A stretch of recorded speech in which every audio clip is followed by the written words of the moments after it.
BSc part first department of mathematics. पिछले term पर हमने आपको volume of solid of revolution की स्टडी की थी। उसके बाद हमने उसके कुछ एग्जाम्पल्स पढ़े थे और सरफेस ऑफ सॉलिड रिवोल्यूशंस पर एक वीडियो बनाया था। देखिए, surface of solid revolution per उस वीडियो में हमने फाइंड आउट किया था यदि कोई वक्र y equal to f x है, एक्स अक्ष एवं कोटियों x इक्वल टू ए से x इक्वल टू बी के बीच में अंतःखंड की चाप x अक्ष के सापेक्ष परिक्रमण से जो जनित ठोस का पृष्ठीय क्षेत्रफल ज्ञात करना होता है और वो होता है s equal to integration a टू b 2 pi by d s. इसके कुछ डिफरेंट वर्जन्स पर हमने बात की थी और उनके लिए हमने यदि पोलर कोऑर्डिनेट्स की forms x equal to f y है तो उसके लिए हमने इसको एवेलुएट किया था कि 2 पाई एक्स डी एस हो जाएगा। चूँकि डी एस इक्वल टू होता है under root of 1 plus d y by d x का होल स्क्वायर डी एक्स, तो इसको हम रख देते हैं दोनों जगह पर और d x upon d y हो जाएगा, तो उसको रख देंगे अभी आप। यहाँ से इसको फाइंड आउट करने के बाद पोलर कोऑर्डिनेट्स की फॉर्म में हमने निकाला था alpha to beta 2 pi r sine theta under root of r square d r by d theta का होल स्क्वायर डी थीटा। और इसको करने के साथ साथ हमने इसको पैरामीट्रिक फॉर्म में भी ज्ञात कर सकते हैं। अलग अलग इसके डिफरेंट टाइप्स के एग्जाम्पल्स हैं। पैरामीट्रिक फॉर्म में integration t1 to t2 2 pi x under root of d x upon d t का whole square plus d y upon d t का होल स्क्वायर डी टी की form में होता है। आज इसके कुछ एग्जाम्पल्स पर चर्चा करेंगे।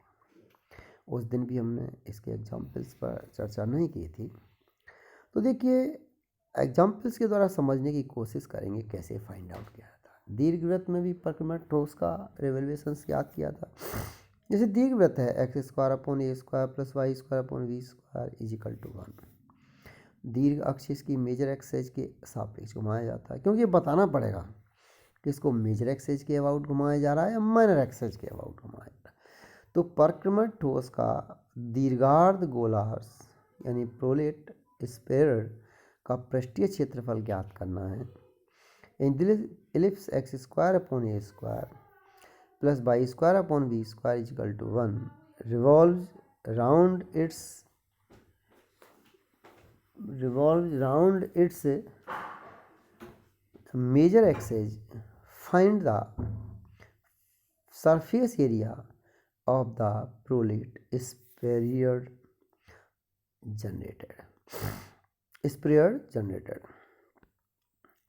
तो जहाँ देखिए दीर्घवृत्त हमने बना लिया, आप यहाँ पे देख रहे हैं एक्स वाई एक्सेज पर हमने दीर्घवृत्त ड्रॉ किया।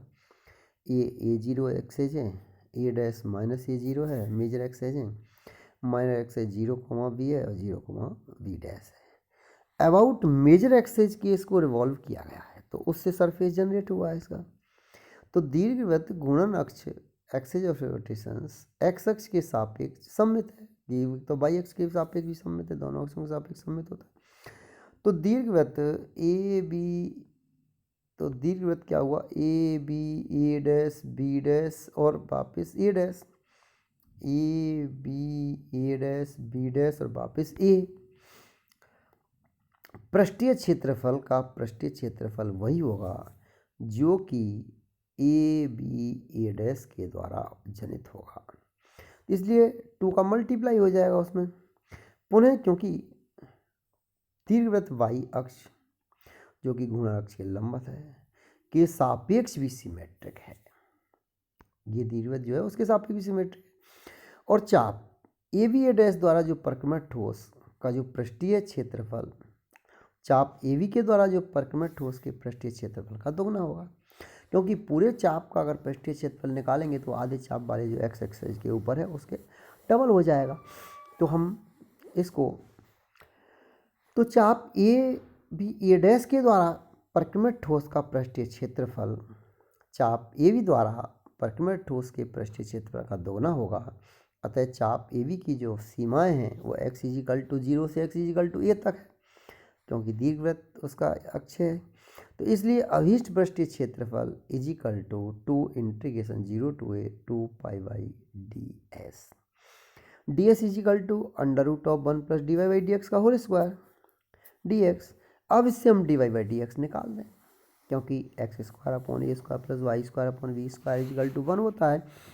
इसलिए y is equal to y square is equal to 1 minus x square upon a square हो जाएगा, यहाँ पर हम इसको लगा देंगे, और y is equal to under root of हो जाएगा। तो इसलिए is equal to 4y 0 to a y, इसमें हमने 2 पाई को बाहर निकाल दिया, 4 पाई हो गया, 0 to a हो गया, y under root of 1 plus d y by d x का होल स्क्वायर डी एक्स। अब y से फिर d y by d x निकाला, तो 4 pi 0 to a y under root of 1 plus b4 upon a4 dot x square upon y square d x. ये इसका हमने d y by d x निकाल दिया जैसा उसमें दिया हुआ है। नेक्स्ट इसको सिंप्लीफाई किया तो 4 pi upon a square integration 0 to a under root of a4 y square plus b4 x square d x. 4 pi upon a square integration 0 to a under root of, इसको हमने simplify किया तो यहाँ क्योंकि x है इसलिए y square की value हमने सब्स्टिट्यूट कर दी a square minus x square, a square b square बाहर ले दिया इसमें तो इसको after simplification we get 4 pi upon a square integration 0 to a under root of a square b square bracket में a square minus x square plus b4 x square d x. अब इसमें आसानी से हम इसको इंटीग्रेट कर सकते हैं।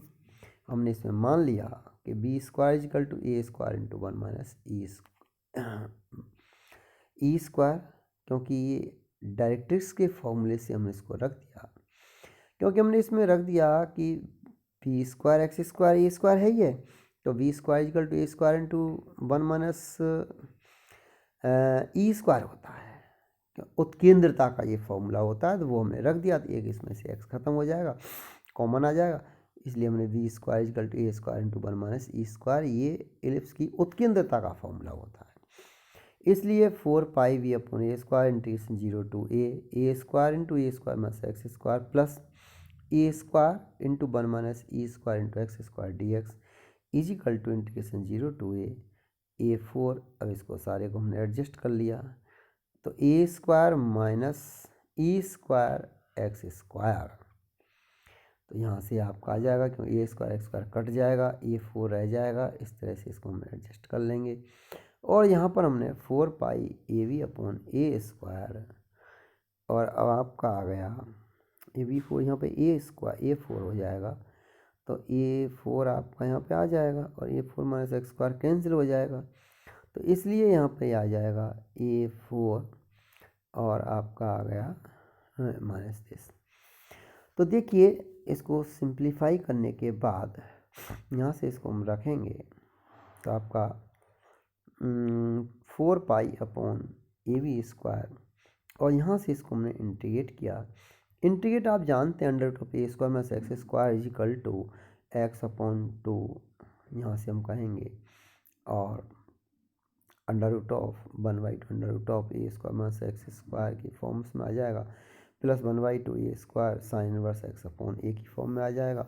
0 to a इस पर हम लिमिट रख देंगे, इसको सिंप्लीफाई करेंगे तो 4 pi b upon a integration, तो यहाँ इसको हमने लिया 1/2 under root of a upon e का whole square minus a square plus 1/2 a square upon e square sine inverse e, simplify किया equal to 2 pi a b under root of 1 minus e square plus 1 upon a sine inverse e. इस तरह से हमने इसको simplify कर लिया। यहाँ बस एक तो ये ध्यान रखना है इंटीग्रेशन में b4 दिया हुआ है, जिसमें बी स्क्वायर इजिकल टू हम उसको रख देंगे कि ए square into 1 minus e square, तो यहाँ ध्यान रखना है इसमें थोड़ी इस क्वेश्चन के अंदर गलती है, तो जैसे इसको करेंगे तो a4 into 1 minus e square का होल स्क्वायर इस तरह से इसमें आ जाएगा, और एक्स स्क्वायर इसमें ऑलरेडी मल्टीप्लाई है। इसको सिंप्लीफाई करने के बाद, क्योंकि ए स्क्वायर टोटल इसमें से बाहर निकाल दिया है हमने, तो इसलिए बाहर निकल जाएगा, अंदर केवल ए स्क्वायर माइनस एक्स स्क्वायर रह जाएगा, इसलिए ये ए स्क्वायर माइनस एक्स स्क्वायर की फॉर्म्स में यहाँ भी रह जाएगा, और आपका ये एक्स स्क्वायर और एक्स स्क्वायर एक कट जाएंगे और ई स्क्वायर में से एक्स स्क्वायर रह जाएगा और ए स्क्वायर रह जाएगा, इसमें ये ध्यान रखना है बस। तो इस तरह की जो फॉर्म्स हैं हम यहाँ पर सिंप्लीफाई करने के लिए इनको यूज करते हैं। देखो यहाँ से बी स्क्वायर कॉमन निकाला था तो केवल बी स्क्वायर बचा था, और उस बी स्क्वायर की जगह पर यहाँ पर ए square into one minus a square रखा था। तो ये सिंप्लीफाई जब आप करें टर्म्स को थोड़ा सा ध्यान से, तो ये आपका ए square into a square b square, अब ये ए square into one minus a square यहाँ पर बच जाता है। और इसको सिंप्लीफाई आप कर सकते हैं, जो भी तरीका लगे आपको। नेक्स्ट, तो हम इसमें और एक दो एग्जाम्पल्स के द्वारा नेक्स्ट टर्म पर इसको समझने की कोशिश करेंगे।